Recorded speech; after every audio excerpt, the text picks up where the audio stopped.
So, hey, everybody, it's Veterans Day today, and I hope you all had a chance to honor your veterans. We had a wonderful ceremony in our little community that was just so well done. So, thank you for joining us. And today we're talking about the California Reproductive Loss Regulation. Now, I think what's important to think about is that this is a bereavement leave.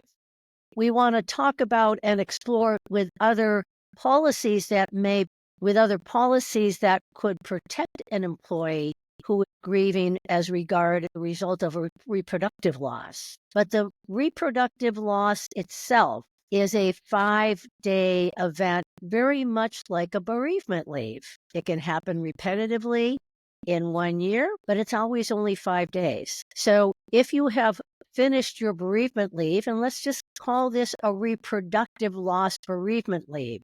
So it's almost like you're beefing up or adding another criteria or eligibility for your bereavement leave. And many of you have state and other regulations that indicate how much bereavement leave you need to provide, specifically in California. But that doesn't mean that these wouldn't necessarily be the same concept. It's just another criteria.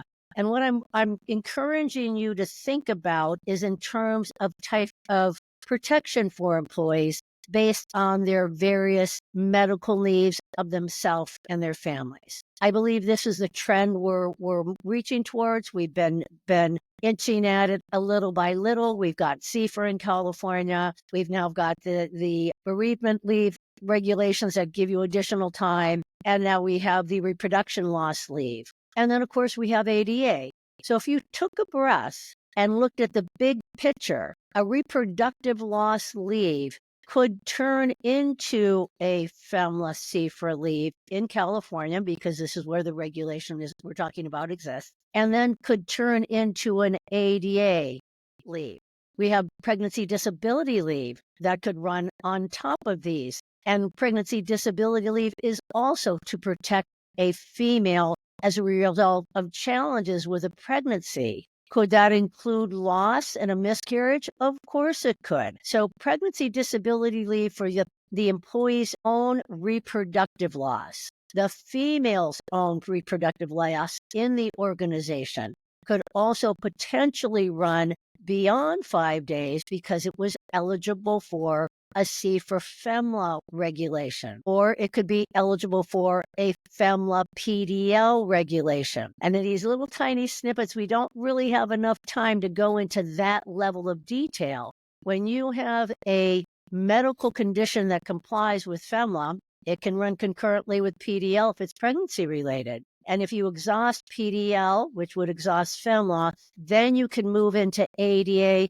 If you're still experiencing what would be considered a disability under FEHA in California, which is easier to meet, or ADA at the federal level, because of a result of the own female's personal loss of a pregnancy. But now let's expand that. What if we expanded it to my personal loss of my child that a surrogate was carrying? That's reproductive loss, everybody.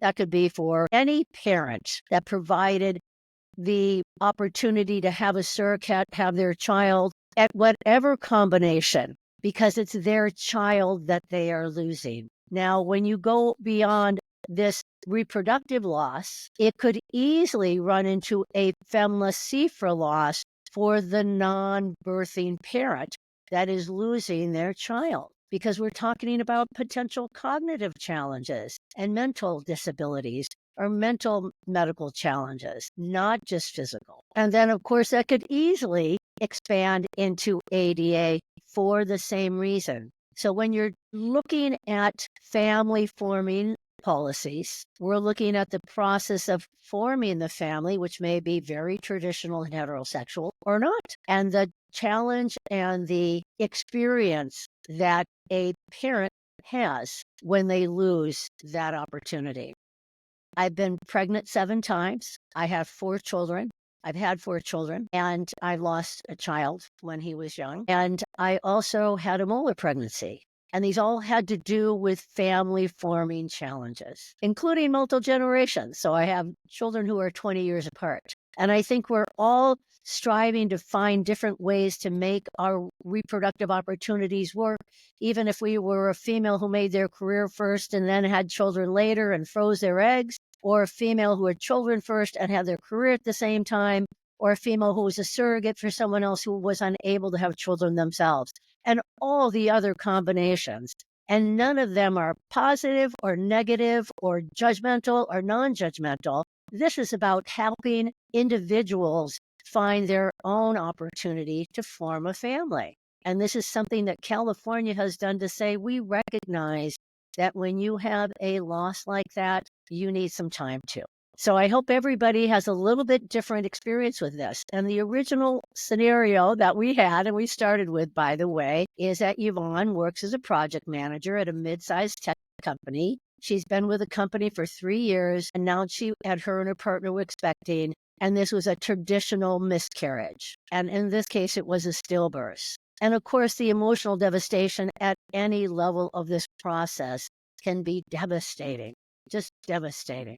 So we're providing opportunities for organizations to understand there are other ways that we can help our employees be successful in managing these challenges throughout their life. And this includes these other regulations in California specifically, because this is where the regulation was enacted. FMLA, pregnancy disability leave. CFRA was B for the non-medically impacted parent, and potentially then ADA if they had a cognitive issue like anxiety or stress or something else that went beyond those 5 days. And it's not for us to analyze why. It's for us to understand that we've got regulations that protect employees and to understand how those regulations work concurrently with the other federal and state regulations we already have for leave protection. And of course, you may have a maternity policy already. Hopefully you've turned that into something more generic.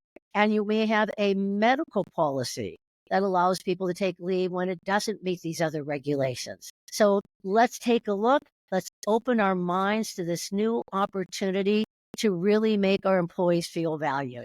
Happy Veterans Day, everybody. And I know this is probably not at the same time that you hear it, but it was just a really moving ceremony today. And I hope everybody else had a chance to take a breath and take a break.